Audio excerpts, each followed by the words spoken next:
오늘 말씀에 나오는 사울은 우리가 잘 아는 그 바울입니다. 그러니까 오늘 말씀은요, 바울이 예수님을 갖다가 만나기 전에 어떤 일을 했고 또 바울이 어떻게 해서 180도 변했는가 이거에 대해서 좀 말씀을 해주고 있어요. 아마 우리가 알고 있는 역사적인 인물 가운데서 예수님을 만나서 완전히 변하고 또한 하나님으로부터 귀하게 쓰임받은 사람을 꼽으라면은 바울이 아마 최고일 거예요. 물론 수많은 사람들이 예수님을 갖다 만남으로 인해서 완전히 변했지만요, 바울만큼 하나님께 쓰임받으며 많은 사람을 갖다가 변화시키는 일을 한 사람은 아마 없을 겁니다. 다른 말로 하면 예수님 다음으로 바울만큼 많은 사람을 갖다가 변화시킨 사람은 없지 않을까라는 거예요. 바울은 예수님 만난 뒤에, 다른 말로 하면 예수님께서 바울을 만나주심으로 인해서요, 변한 다음에 바울 자신과 같은 사람들, 다시 말해서 예수님 믿는 사람들 갖다가 박해했던 사람들을 비롯해서 수많은 사람들로 하여금 예수 그리스도를 갖다가 만나도록 했어요. 또한 바울은 자신을 통해서 예수님 만난 사람들이 변하고 또 변화된 사람들을 통해서 또 다른 사람들이 예수님을 만나도록 하는, 또 그들도 변화시키는 그런 일이 계속 이어지게 한 사람이죠. 그러니까 바울만큼 예수님을 만남으로 인해서 복을 받은 사람은 아마 없을 겁니다. 오늘 우리도 바울을 통해서 좀 예수님을 만나고 그래서 지금보다 더 복된 삶을 누리는 우리가 되었으면 좋겠습니다. 뿐만 아니라 지금보다 더 하나님과 사람들에게 유익한 존재, 그리고 다른 사람들로 하여금 예수님을 만나서 그들도 영생을 얻는 복을 누리게 하는 그런 복된 성도들과 청년들이 되기를 주님의 이름으로 축복합니다. 오늘 말씀 1절 2절을 보면요, 사울이 주의 제자들에 대하여 여전히 유업과 살기가 등등하여 대제사장에 가서 다메섹 여러 회당에 가져갈 공문을 청하니 이는 만일 그 도를 따르는 사람을 만나면 남녀를 막론하고 결박하여 예루살렘으로 잡아오려 함이라, 이렇게 말씀을 해요. 1절 말씀을 갖다가 잘 보면요, 사울이 주의 제자들에 대하여 여전히 위협과 살기가 등등했다, 이렇게 말씀을 해요. 그러니까 사울이 다른 사람들보다 주의 제자들에 대해서요, 이전부터 지금까지 계속해서 위협하고 죽이려 하고 있다라는 거예요. 바로 훗날 이런 자신에 대해서요, 죄인 중에 괴수라, 이렇게 이야기합니다. 사울의 이런 위협과 살기가 이제는 어디로까지 퍼지고 있냐면요, 다메섹, 그러니까 오늘날로 말하면 다마스쿠스까지 이제 가게 됩니다. 거기서도 남녀를 막론하고 예수님 믿는 사람을 갖다가 이제 잡아오려고 대제사장에게요, 여러 회당에 보낼 공문을 갖다가 만들어 달라고 이야기해요. 다시 말해서 뭐냐면 대제사장이 사울에게 야, 너 다메섹 가가지고 예수 믿는 사람 있으면 잡아와, 이게 아니라 사울 스스로가 내가 다메섹 가서 예수 믿는 사람이 있으면 잡아올 테니까 나에게 회당에 보낸 공문을 만들어 달라, 이렇게 하는 겁니다. 이렇게 요청했다는 거죠. 그렇죠? 과연 죄인 중에 괴수다웠던 겁니다. 남녀를 가리지 않냐고 누구든지 예수님을 믿으면 잡아서 예루살렘으로 끌어오겠다는 생각으로 가득 찬 사울이니까 어떤 마음으로 지금 다메섹을 향해 가고 있는지 우리가 좀 상상할 수 있겠죠. 사울은 이제 예루살렘에서 약 20km 떨어진 다메섹에 가는 동안에 아마 예수 믿는 사람을 갖다가 어떻게 하면 하나도 빠짐없이 다 잡아올까, 뭐 이런 생각과 또 같이 가는 사람들에게 이런 이야기 아마 했지 않을까 싶어요. 드디어 사울은 다메섹에 가까이 왔습니다. 근데 이때 어떤 일이 벌어지냐면요, 3절에 보면요, 사울이 길을 가다가 다메섹에 가까이 이르렀더니 호련히 하늘로부터 빛이 그를 둘러 비추는지라, 이렇게 말씀을 해요. 7절을 보면 사울 혼자서 다메섹에 온 것이 아니라 같이 온 일행이 있었습니다. 근데 3절을 잘 보면요, 하늘에서 이제 빛이 내리는데 사울에게만 둘러 비쳤다, 이렇게 말씀을 해요. 마치 연극 공연할 때 보면 천장에서 무대에 서 있는 주인공을 향해서 막 이렇게 조명을 쫙 내리듯이 지금 같이 간 무리가 있는데 그 사람들이 아니라 사울에게만 쫙 지금 하늘에서 빛이 내렸다는 거죠, 이게. 그리고 이때가 몇 시쯤이냐면요, 사도행전 22장 6절에 보면요, 가는 중 다메섹에 가까이 갔을 때 오정쯤 되어 호련히 하늘로부터 큰 빛이 나를 둘러 비치며, 이렇게 말씀을 해요. 그러니까 일반적으로 정오 때 내리쬐는 빛이 있습니다. 근데 그 빛 가운데도 더 큰 빛이, 또 다른 큰 빛이 사울을 향해서 둘러 이렇게 비쳤다는 거예요, 사울만 향해서.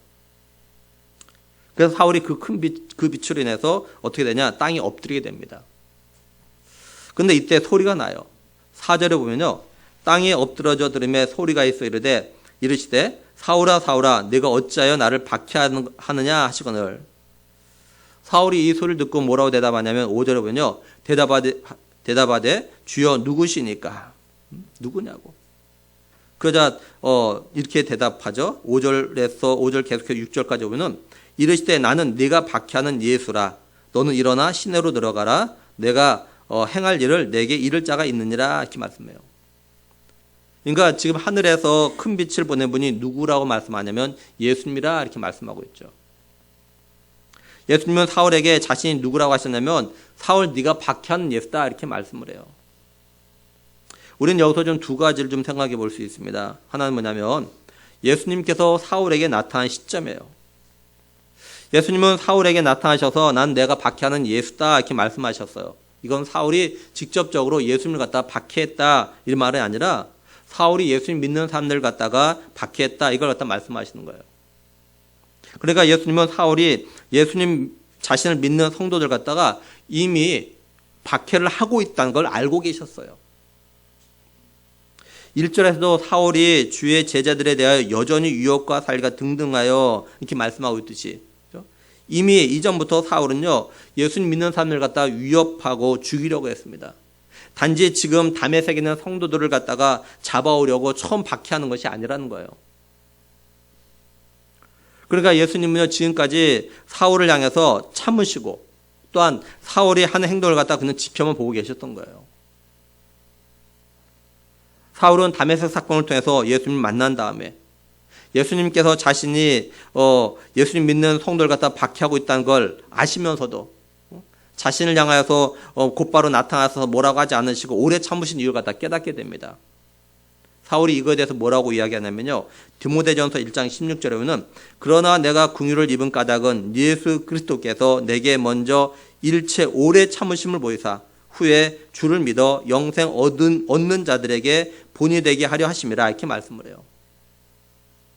이처럼 오래 참으시면서 지켜만 보시던 예수님이 다메섹에서 사울을 갖다 찾아오신 거예요. 다시 말해서 오래 참고 계시던 예수님이 어느 날 갑자기 사울을 갖다 찾아오셔서 사울아 사울아 네가 어찌하여 나를 박해하냐. 그리고 나는 내가 박해한 예수다. 이렇게 말씀하신 거예요. 이처럼 예수님은요 어떤 사람에게는요 가만히 그리고 오래 참고 계시다가 갑자기 어떤 충격적인 사건을 통해서 찾아오시고 부르시는 그런 경우들이 있어요. 아니 사실 예수님은요 대다수의 사람을 향해서 오래 참으십니다. 그런데 예수님이 그냥 참고만 계시는 건 아니에요. 다시 말해서 예수님이요 잘못된 길을 가고 있고 불순종의 삶을 살아가는 걸 보시고 그냥 아무 말도 없이 묵묵히 지켜만 보시는 것이 아니라는 겁니다. 요한계시록 3장 20절 보면요 볼지어다 내가 문 밖에 서서 두드리노니 누구든지 내 음성을 듣고 문을 열면 내가 그에게로 들어가서 그와 더불어 먹고 그는 나와 더불어 먹으리라 이렇게 말씀을 해요. 이 두드린다라는 것이요 시제가 어떻게 되냐면 현재형으로 되어 있어요. 현재. 이 말이 뭐냐면 지금 예수님께서 그죠? 우리의 각자의 마음을 갖다 두드리신다는 겁니다. 다른 말로 하면 항상 두드리고 계시다 이런 말이에요. 지금요. 예수님께서 사울을 처음 부르실 때는 어느 날 갑자기 부르셨지만 지금은 어떠냐? 항상 우리의 마음을 갖다 두드리시면서 우리를 갖다 부르고 계시다라는 거예요. 물론 예수님은 오래 참고 지켜보시다가 어떤 사건이나 사고 등을 통해서 갑자기 부르시거나 찾아오시는 그런 경우도 있어요. 근데 이제 일반적인 건 뭐냐면 예수님이요 지금도 우리를 향해서 참으시는 가운데서 또 기다리시는 가운데서 가만히 계시는 것이 아니라 계속해서 항상 우리의 마음을 갖다 두드리시면서 우리를 갖다 부르고 계시다라는 거예요. 근데 문제는 뭐냐? 우리들이요 예수님이 우리의 마음을 두드리시면서 부르시는 소리를 갖다가 잘 듣지 못하고 있다라는 거예요. 아니 어쩌면요 우리들이 예수님이 우리를 부르시는 소리는 듣고 싶어하지 않고 있는지도 몰라요. 우리들이 예수님이 우리 자신들을 갖다 부르시는 소리보다 또 우리의 마음을 갖다 두드리는 그 소리보다 세상의 소리, 정욕, 육신의 정욕의 소리, 안목의 정욕의 소리, 그리고 이생의 자랑의 소리 이런 소리에만 더 귀를 기울이고 또 이런 소리에만 더 민감하게 우리가 반응하고 그죠? 그래서 이런 소리가 들리면 이런 소리가 우리의 마음을 두드리면 얼른 문을 열고 지체하지 않고 열고 받아들이며 살아가고 그런 오늘 우리의 모습이 아니냐라는 거죠.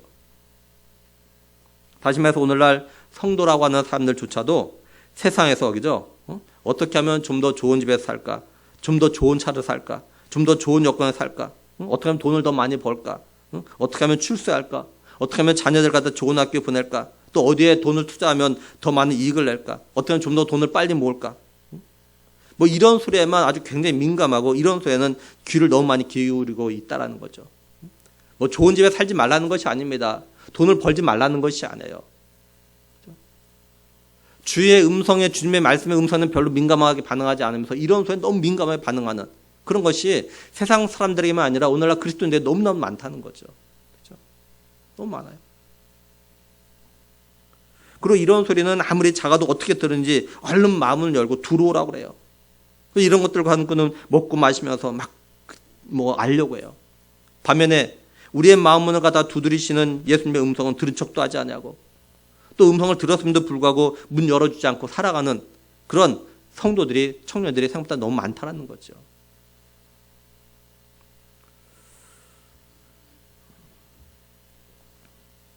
오늘날 많은 교회들 가운데 어떤 일이 있냐면 말씀을 듣는 가운데 말씀에 집중하지 않는 사람들이 생각보다 많아요. 예배 듣는 예배 시간에. 그렇죠?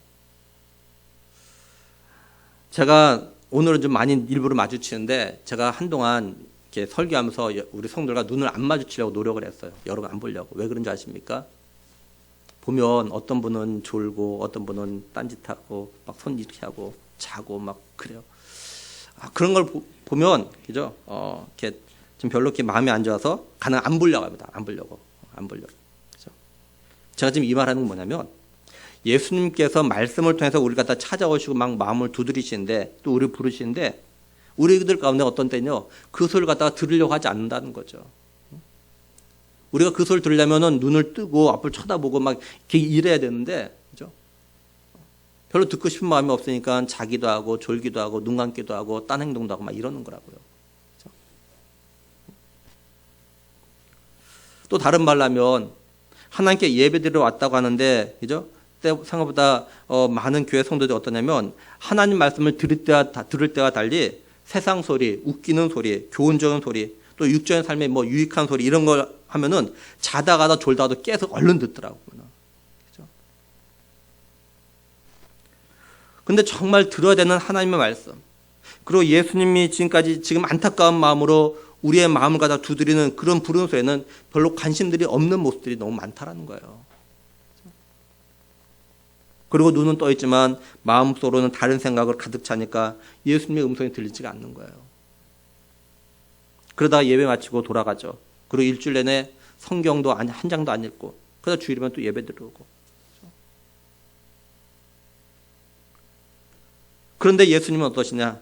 그런 우리를 향해서 오래 참으시면서 우리의 일상 삶 가운데 찾아오셔서 우리에게 말씀하신다는 거죠. 때로는 우리가 친구들과 만나서 이야기할 때, 때로는 뭐 영화나 드라마를 볼 때, 때로는 우리가 맛있는 음식을 먹을 때, 때로는 뭐 운동할 때, 때로는 가족들끼리 이야기할 때, 그럴 때도 예수님 우리에 찾아오셔서 우리의 마음을 두드리셔요. 예수님 항상 우리를 찾아오셔가지고 우리가 어떻게든 간에 우리가 예수님의 음성을 듣고 좀 마음을 열고 영접하기를 굉장히 기대하셔요. 그리고 또 우리가 모여서 찬양할 때도요, 예수님은요 찬양의 가사를 통해서 우리의 마음을 갖다 두드리십니다. 그렇죠? 여러분 자꾸 제가 왜 주일날 오후 순서 좀 바꾼지 아십니까? 밥 먹고 올라도 안 올라와요. 여러분들이 잘 찬양 잘 안 올라와. 와서 찬양을 하면 좋겠는데 찬양 한 30분 뜨겁게 하고 구역 모이면 좋겠는데 안 올라오시는 거야. 밑에서 식사하고 오랜만에 만났다 막 이야기하는 여기는 너무 재미가 들리셔가지고 안 올라오시는 거야. 그래서 이야기만 그러면 밥 먹고 먼저 놀아라. 놀면서 교제하고 그러다가 올라 찬양하자. 그래서 바꾼 거죠. 일부러. 그렇죠? 근데 여러분 찬양할 때 정말요 기도한 마음으로 찬양하면요 그 가사를 통해서 주님 우리 찾아오실 때가 있어요. 그렇죠? 때로는 그 가사를 통해서 우리가 위로받기도 하고 힘을 얻기도 하고 내 문제를 발견하기도 한다고. 여러분 정말 그래요. 그렇죠? 그러니까 여러분 그 찬양 여러분 찬양할 때 좀 뜨겁게 해야 돼. 찬양하는 걸 좀 즐거워해야 돼 사실은요. 그렇죠? 그냥 마음 들으신다고요. 그리고 구역 모임이나 청년부 모임에서요 다른 사람이 자기 이야기를 해요. 근데 다른 사람이 한 이야기를 통해서 예수님께서 그걸 통해 나에게 말씀하실 때가 있다고요. 잘 들어는 그렇다니까요. 저도 마찬가지예요. 저도 몇 번 언제 말씀드렸지만 인도자 임함할 때 보면요, 주님께서 그 인도자를 통해서 저에게 하신 말씀 들을 때가 나에게 이렇게 말씀하시는구나. 그렇죠? 그러니까 청년부 모임이나 구역 모임을 잘 모여가지고 성실하게 잘하면요, 그 가운데 주님 찾아오셔서 나에게 하신 말씀 듣는다고 얘기해요. 듣는다고요. 그러니까 주님은 항상 우리 갖다 계속 우리 마음을 두드리신다고요. 계속 두드리셔요. 그러니까 우리 좀 기억해야 돼요. 주님께서 나를 늘 찾아오셔가지고 내 마음 계속 두드리시는 거, 나에게 뭔가 계속 말씀하시는구나.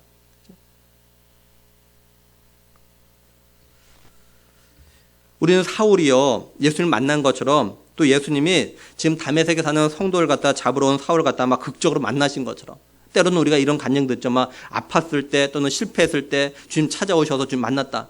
이런 것도 극적인 간증, 이런 만남만 기대하지 말고요. 그죠? 항상 나에게 찾아오셔서 내 마음을 두드리시는 그런 예수님을 갖다 좀 만나야 된다는 거죠. 그죠? 그런 예수님. 우리의 일상의 삶에 찾아오셔서 만나길 원하시는 그 예수님 좀 만나야 돼요. 근데 예수님은 사울이 지금까지 예수님 믿는 성도들 갖다가 박해하는 걸 보고 계시다가 다메섹에 사는 성도를 갖다가 잡아서 박해하려는 이때서야 사울을 갖다가 찾아오시고 만나셔요. 우리가 생각할 때는 예수님이 좀 더 빨리 사울을 좀 만나셔가지고 사울을 좀 더 변화시켰다면 사울로 인해서 많은 성도들이 박해를 덜 당했을 텐데 왜 지금까지 가만히 계시다가 이제서야 그러셨을까? 어떤 이런 생각을 가질 수도 있겠죠. 근데 우리가 이걸 통해서 하나 고백할 것이 있는데 뭐냐면요, 다 때가 있다는 거예요. 전도서 3장 1절에 보면 이렇게 말씀하지 않습니까? 범사에 기한이 있고 천하만사가 다 때가 있나니. 3번이 이렇게 번역해 놨어요. 모든 일에는 다 때가 있다. 세상에서 일어나는 일마다 알맞은 때가 있다. 알맞은 때가 있다. 쉽게 말해서 이런 겁니다. 같은 말, 같은 교훈, 같은 가르침인데요, 그걸 깨달아 알아들을 때가 있어요. 아무 때나 말한다고 그것 다 이해하고 다 받아들이는 것이 아니라는 거죠. 물론 이건 사람들마다 다 달라요. 그래서 예수님께서는요, 항상 지금 우리를 갖다 찾아오시는 겁니다. 그리고 하나님께서 예수님 보내실 때도 이렇게 말씀하셨잖아요. 갈라디아서 4장 4절에 보면요, 때가 참에 하나님이 그 아들을 보내서 여자에게서 나게 하시고, 아담과 하가 범죄했을 때 뱀을 저주하신 가운데 하나님께서 여자의 후손에서 메시아를 보낼 걸 약속하셨죠. 그 후에 하나님께서는요, 언제 보낼 것인가 계획하시고 그때까지 기다리셨던 거죠. 그 기다린 동안에 여러 가지 힘든 일들로 하나님의 백성들이 일어나지만 하나님 어떤 뜻이 있으셔서 그때까지 기다리셨던 겁니다. 때를 기다리셨어요. 우리는 모르지만 예수님께서 사울을 부르시고 만나시는 게 지금 다메섹에 있는 성도를 갖다 잡으려고 하는 이때 만나는 것이 가장 적합하다고 생각하셔서 그러셨을 겁니다. 그렇죠? 예수님은 사울을 향해서 그렇게 오래 참으시다가 이제서야 나타나셨던 거예요. 지금. 또 하나는요, 예수님이 사울에게 나타나신 이유입니다. 6절을 다시 보면요, 너는 일어나 시내로 들어가라. 내가 행할 것을 내게 이를 자가 있느니라 하시니 이렇게 말씀을 해요. 예수님은 사울이 해야 할 일, 다시 말해서 예수님께서 사울에게 시킬 일이 있어서 나타나셨던 걸 좀 알 수가 있죠. 그러니까 예수님께서 누군가를 부르시고 만나실 때 또한 찾으실 때는요, 다 이유가 있다는 거예요. 다시 말해서 예수님께서 우리를 갖다가 부르시고 찾아오시고 만나신 이유가 다 있으셔요. 예수님께서 매일매일 우리를 갖다 찾아오셔서 우리의 마음을 갖다 두드리십니다. 그리고 우리가 마음을 갖다 열어주길 바라신 이유가 있어요. 우리가 마음을 열면 예수님께서 우리 안에 거하시고 우리와 함께 뭔가를 갖다 하시기 위해서 예수님은 그렇게 매일마다 우리를 찾아오시는 거예요. 오늘도 이 예배를 통해서 말씀을 통해서요, 우리 각자를 찾아오셔가지고 우리의 마음을 갖다 두드리시며 부르신 이유가 있어요. 그건 우리들이 오늘 또는 이번 주에 또는 이번 달에 또는 올해 우리가 해야 할 일이 있다는 걸 갖다 말씀해 주시기 위해서 그러시는 겁니다. 예수님은 오늘 우리들에게요, 네가 행할 게 있다 이렇게 말씀하셔요. 우리는 예수님이 우리 각자에게 하시는 이 소리를 갖다 좀 들을 수 있어야 돼요. 그런데 이 소리는요, 다시 말해서 예수님께서 우리 각자에게 네가 할 일이 있다라고 하신 이 소리는 오직 우리 자신들만 들을 수 있어요. 지금 옆에 앉아 계신 다른 성도나 청년들은요, 그걸 들을 수가 없어요.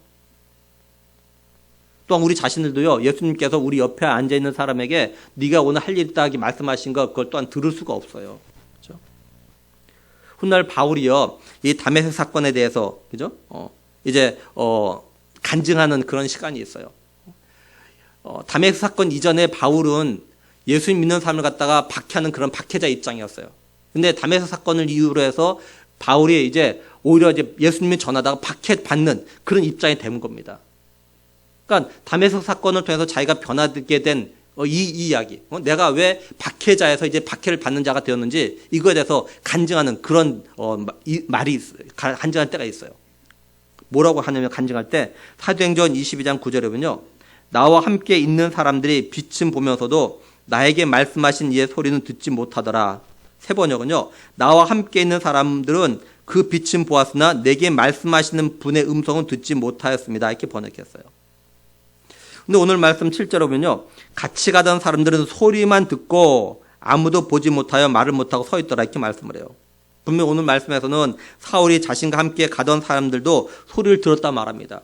근데 간증할 때는 같이 가던 사람들은 자신에게 말씀하신 이의 소리를 갖다 듣지 못했다. 또 이렇게 이야기하죠. 쉽게 말해서 이런 겁니다. 우리가 같은 장소에서 같은 시간에 같은 말씀을 들어요. 근데 그 말씀을 통해서 예수님이 우리 각자를 찾아오셔서 우리 각자에게 하시는 말씀은요, 다른 사람은요 못 듣고 오직 나만 듣게 된다는 거예요. 다시 예를 들어 말하면, 제가 이전에도 제가 목회의 길을 갖다 걸어오게 된 계기를 갖다 말씀드렸어요. 결혼한 그해 추석 몇 주 앞둔 주일 오후에 예배 가운데 설교를 듣는데 목사님께서 말씀 가운데 이렇게 말씀하셨어요. 네가 가야 할 길을 갖다가 걸어가고 있냐고, 네가 서 있어야 될 곳에 서 있냐, 이렇게 말씀하시는 거예요. 근데 그 말씀이요, 제게 그냥 들리는 것이 아니라 주님께서 저에게 물으시는 그런 소리가 제 마음에 들린 거예요. 제 옆에 함께 말씀을 듣던 제 아내도 똑같은 말씀을 들었지만 주님께서 제게 물으시는 그 소리는요, 아내는 듣지 못했어요. 이런 거예요. 모두 같은 소리 갖다 듣지만, 같은 말씀 듣지만 예수님께서 그 말씀 가운데서 특별히 찾아오셔서 마음을 두드리시면서 부르시는 음성이 있다는 거예요. 이렇게 주님의 부르시는 음성, 또 자신을 찾아오시고 만나주시는 주님을 만난 바울이 어떻게 하느냐? 사도행전 22장 10절에 보면요, 내가 이르되 주님 무엇을 하리이까? 이렇게 말씀을 해요. 사울은 예수님께서 네가 할 일이 있다, 내가 그래서 널 찾아왔다, 널 부른다, 이렇게 말하니까 사울이 이야기하는 겁니다. 그럼 내가 뭘 하길 원하십니까? 뭘 하길 원하십니까? 이게 뭘 말하냐? 진실로 예수님을 갖다 만난 사람, 예수님의 음성을 들은 성도, 진실로 예수님을 인격적으로 만난 사람은요, 그죠? 어떡하냐? 그럼 내가 뭘 하길 원하시냐? 이렇게 묻는 거예요. 주님 분명히 우리에게 뭔가 나에게 할 말씀이 찾아오셨어요. 내가 너한테 뭐 할 말이 있다. 그럼 내가 뭘 하길 원하십니까? 물어야 된다는 거죠. 저 역시도 그 말씀을 듣고, 그럼 내가 뭘 해야 할까? 내가 가야 하는 길, 내가 그 길 갖다 지금 걸어가고 있는가? 내가 서 있어야 될 곳, 내가 지금 거기에 서 있는가? 내가 가야 할 곳은 어디고 내가 서 있을 곳은 어딘가? 이걸 생각하면서 물었어요. 근데 하나님께서 지난날 제게 주셨던 목회에 대한 마음을 이렇게 막 생각나게 하셨어요. 그래서 하던 걸 그만두고 신학을 하게 된 거죠. 하나님 원하시는 길을 걷기로 결정한 다음부터 신학교에 가기 위해서 시험을 준비한 일, 또한 시험 문제들, 경제적인 문제들, 좀 하나님께서 아주 세밀하게 저의 걸음 갖다 인도하셨어요.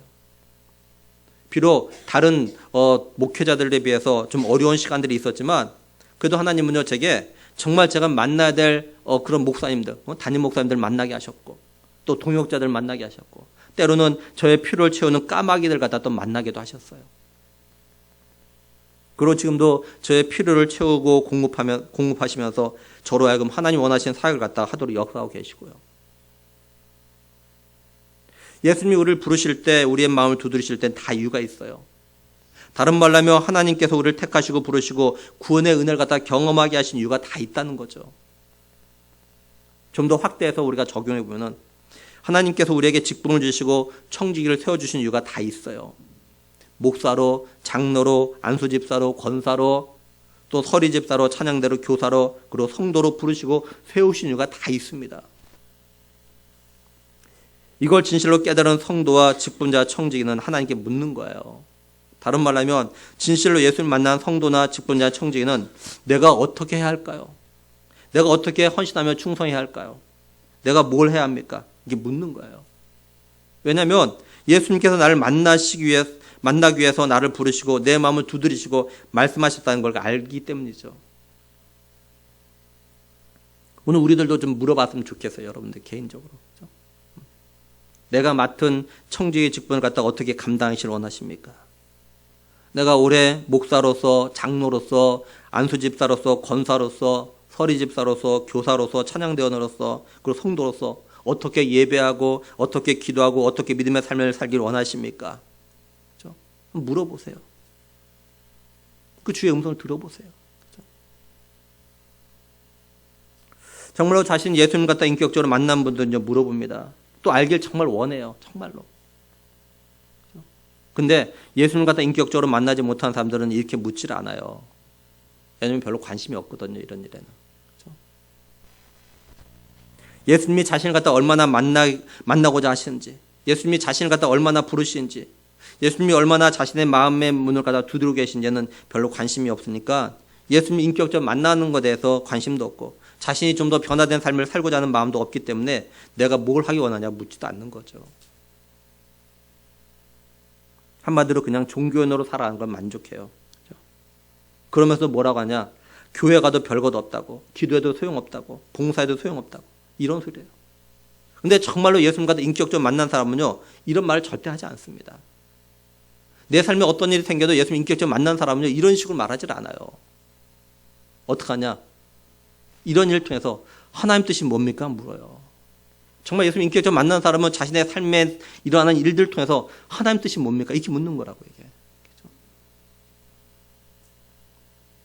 그래서 하나님 뜻을 알길 더 기도해요. 이렇게. 그럼 반드시 하나님께서 말씀하시고 알려주시고 깨닫게 하시고 또한 그런 삶을 살고자 결심하면 하나님께서 정말로 결심하면 세밀하게 그 걸음걸음 인도하십니다. 여러분. 내가 하나님의 음성을 듣고 하나님 내가 뭘 하기 원하시는 걸 내가 정말 깨닫고 지금까지 하던 걸 그만두고 중단하고 정말 하나님 원하시는 그렇게 가면 그때부터 인도하시는 거예요. 우리가 인도를 받지 못한 이유가 하나는 뭐냐면요. 아직도 마음의 결심을 했는데 행동으로 시작을 하지 않기 때문에 그래요. 하나님이 인도하시지 않는 거예요.